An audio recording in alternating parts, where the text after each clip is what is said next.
Hello and welcome to GrindslimeTV with me, your host Aaron. And today it is B-Side Saturday on a Monday. That is right. I completely forgot at the weekend what day it was.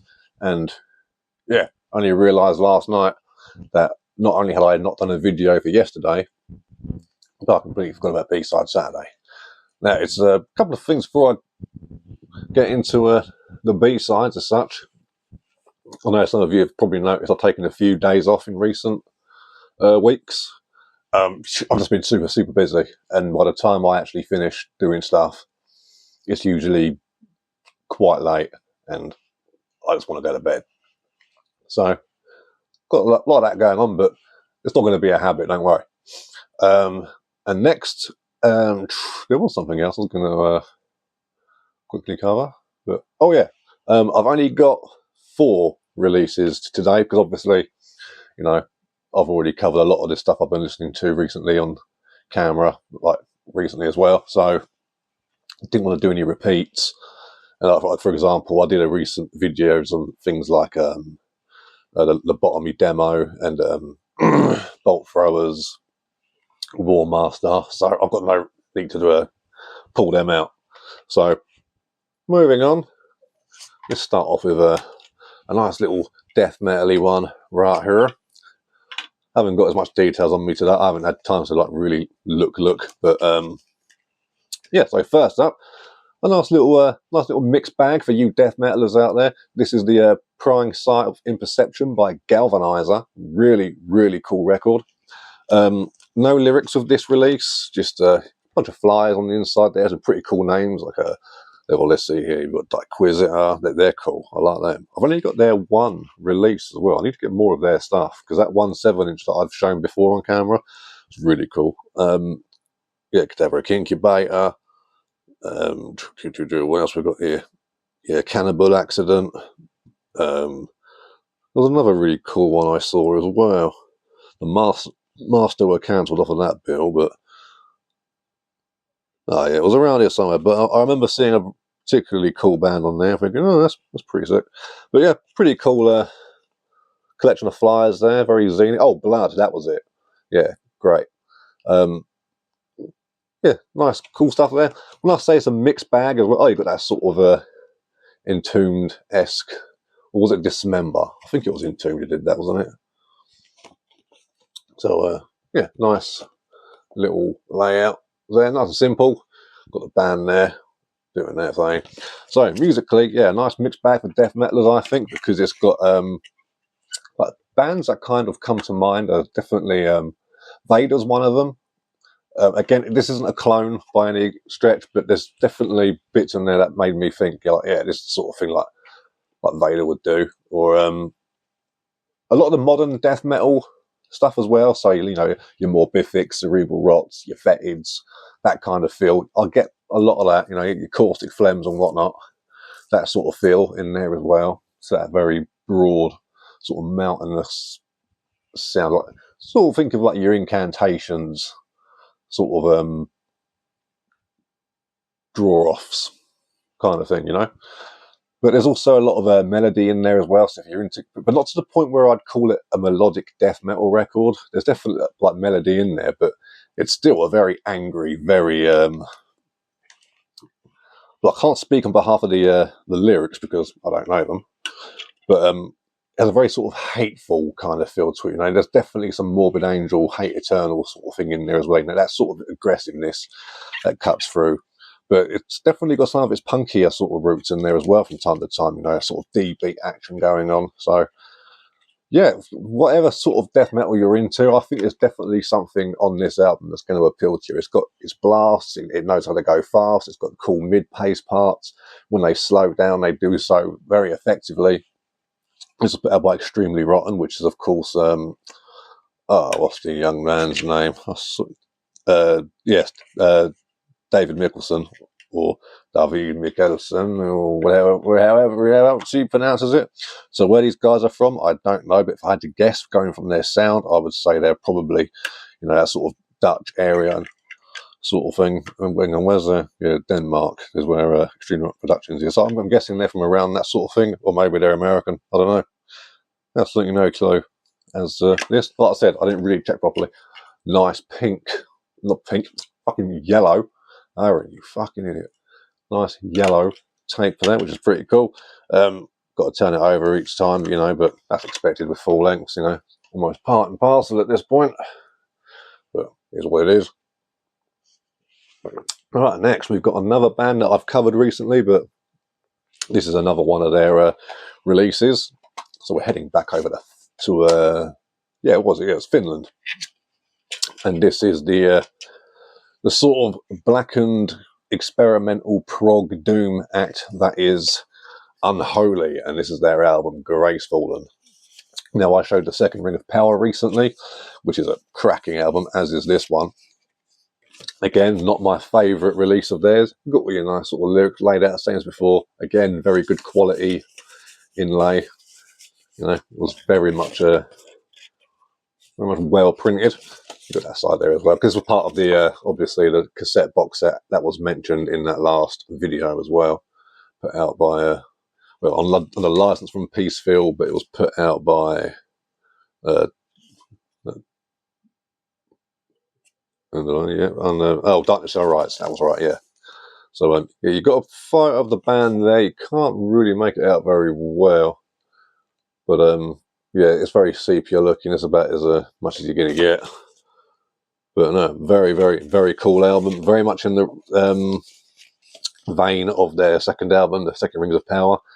As I mentioned before, my favourite record of theirs is From the Shadows. But all four of their albums, I think, are fantastic. Really, really cool stuff. I like the golden cassette tape with the snakes going at it. Look, they get you get out of my face. You get out of my face. So yeah, really, really cool as far as that's concerned. So nice quality all around. Also on the Galvanizer tape, you get a cool green case as well, which looks quite nice with the artwork, the red contrast there. Very nice, very nice. And the yellow tape, not the pink tape. So yeah, really cool stuff there. Like I mentioned before, I hate the term avant-garde, but it is what these guys kind of go by. See, there's the snakes going at it again. Look, they can't settle their differences. I don't know what to tell you. But yeah, really out there kind of music, and but I almost feel like they're almost like a doom version of Archagathus, but with slightly more LSD. You know, kind of like that. Now, this next this next release, I think I've shown it on video before, and in fact, I'm pretty sure I have, but I'm putting it out again anyway. And if I did, it wasn't any time recently. And if I can get the fucking booklet out, I might it. And yeah, so that album is Vision Rahur. It is Icons of Evil by Vital Remains. Absolute smashing album. Everything about this record is fantastic. I always skip the intro, just that sort of minute-long thing of like, you know, that it sounds like a very badly manufactured whipping torture sounds with some fire effects. All right, let's just get there. Okay, so yeah, go straight for Icons of Evil, the second track, all the way through, and absolutely just pure aggression. I mean, this. Look at the artwork. The foot, nailing it down. Absolutely naughty. And I like that there's parts on the albums where they hit the ride bell and the snare and the kick at the same time, like at a nice sort of mid-pace, so it sounds like a hammer's being brought down on nails. It's really cool. So yeah, this is one of the releases that had Glenn Benton on it and Tony Lazzaro, and I believe Dave Suzuki. Yeah, Dave Suzuki, of course, he was on it, and yeah, that seems to be all of them. But yeah, so you've got your whole there's Glenny boy there on their little bit of art what they've done. Here he is with a load of armour on, really cool. Plus all your lyrics and stuff. Tony doing his thing, and there they are. There's the band members on the upon the Four Horsemen. The normal one just has like he's just a normal skull guy. They're like, yeah, we couldn't find anybody else. They should have put Eric Rutan's face on there. I mean, he was the producer, but you know, he's not a part of the band, I guess. So that's fair. Oh, stuff popping up on my screen again. God damn it! So yeah, you get your little close-ups there. It's with BC Rich having a great time. And then you get a nice little bonus bit of art on the back there, which is very cool as well. Very much reminds me of Vikingdom Come demo by Morbid Angel. And then you get the negative artwork on the CD, which also looks badass. So you're you're getting plenty of bang for your buck.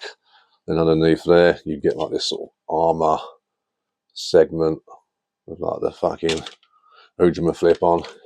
Watching Seinfeld at the moment, you probably saw that in the screen there. But yeah, well, I mean, it's got pummeling riffs. I mean, if you like Deicide, this isn't a clone by any means. Oh yeah, there's the back as well. It also has a track with Disciples of Hell. Is that Thin Lizzy or something? I can't fucking remember. To be honest with you, it's the weakest song on the record. I know that much. But they tend to do that. Like they did that Deep Purple cover on what was it? Stench of Redemption and things like that. So, okay. Best song on here for me is Reborn: The Upheaval of Nihility, because that's the one that's got that like the guitar solo's done with an acoustic guitar, and it just sounds really cool. I'm glad that doesn't get done too much across the board, because I feel like it would become overused. But on the rare occasion it does happen, I do really like it. Like when Death would do it with like was it Crystal Mountain? Had a nice long acoustic solo over all the electric instruments with all the distortion and stuff. Really, really cool. But this has got fucking hammer down the nails. It's got some great tunes on here. I mean, other than the intro and the cover, this is an absolute belter. Just riff for riff. I mean, I've heard other Vital Remains stuff. This is all I really own by Vital Remains. But this is the best of what I've heard so far. And a lot of their stuff I find, and me and my friend Chris have talked about this to quite an extent, is that they tend to have some riffs kind of outstay their welcome. You know, they have songs that are like, they would be fantastic 4.5 minute songs or something, but they've stretched them to like 7.5 minutes unnecessarily. So it's like, it's a good long, it's a long song that's okay, over then it's a short song that's fucking awesome. But is what it is. That's my opinion, you know. But coming up, last but not least, we've got a nice 7-inch here for you, and that is an EP by the Canadians Archagathus, and this is Cold Universe. Pretty cool artwork, minimal yet everything at the same time. See that? That was deep. We know how to do it. So, what do we have on this? This is some cool-ass mincecore come gore grind kind of stuff. Sort of in style more than anything else, really. It's got the old Regurgitating Mutilator on it, which is, of course, a play on of a Mutilated Regurgitator by Agathocles, who these guys are pretty much the godchildren of Agathocles, including down to the names Agathocles and Archagathus. I think Archagathus was the son of Agathocles or something, or the uncle or godfather or something like that. But you also get like Challenged Hatred on here, and they like to knock stuff about. But you get, how many tracks? Does it get 11? 11 tracks. There's this Haunted Hotel Records, so 11 tracks in about 9 minutes. So definitely doing that right. Comes with a nice little black inlay with the Ujima flip. 45 RPM, so side A, side B, nice. And for you people who like it colourful, we've got this cool kind of turquoise, maybe, what would you call that? Maybe jade, I guess? I don't know. But, good bit of a marble effect to it as well, which is pretty cool. And, every now and then I see these and I think, yeah, you know what, that actually looks really sick. So, very, very cool where that's concerned. On the back, it's got a nice sort of, again, a minimal sort of feel, but definitely doesn't feel like it's half-assed. Very, very nicely packaged. I'm a man who appreciates a good package, So, got all that going on. Really cool stuff. Yeah, so, Haunted Hotel Records. I always get confused. There's so many record labels now that have HHR. You know, Hell's Headbangers Records, Wanted Hotel Records. I'm sure there's a bunch you're getting at the screen of me right now. But yeah, really, really cool. No inlay or anything, but that's cool. You know, it doesn't really need one. I doubt there's lyrics. From the sounds of it, there definitely isn't. But I don't know, maybe there are somewhere. I don't know. But no, really, really cool. Fast, aggressive, a plethora of styles in there. Cool vocal range as well. You know, you get a very sort of pitch shifted kind of gore grind vocals here and there, but you also get those sort of Barney Greenway, Lee Dorian highs as well, which are really cool. On the album Dehumanizer, the vocalist really goes in for a sort of rabid Donald Duck kind of thing as well. Interesting stuff. You know, they play around with a lot of things and they make it work. Very, very talented young musicians. Very cool. I've got a few of their bits now. Definitely going to be getting more. But yeah, I haven't got a shirt of theirs yet, actually. I should probably change that at some point soon too. But yeah, Archagathus from Canada. Really, really cool stuff. So that's it from me this week. Well, today anyway. So catch you all on the flip side. Support the scene in your local record store. Check out the description below so you can pick up a copy of Grindslime Magazine. Oh yes, oh yes. And you can find me on Instagram at GrindslimeTV. Laters, taters.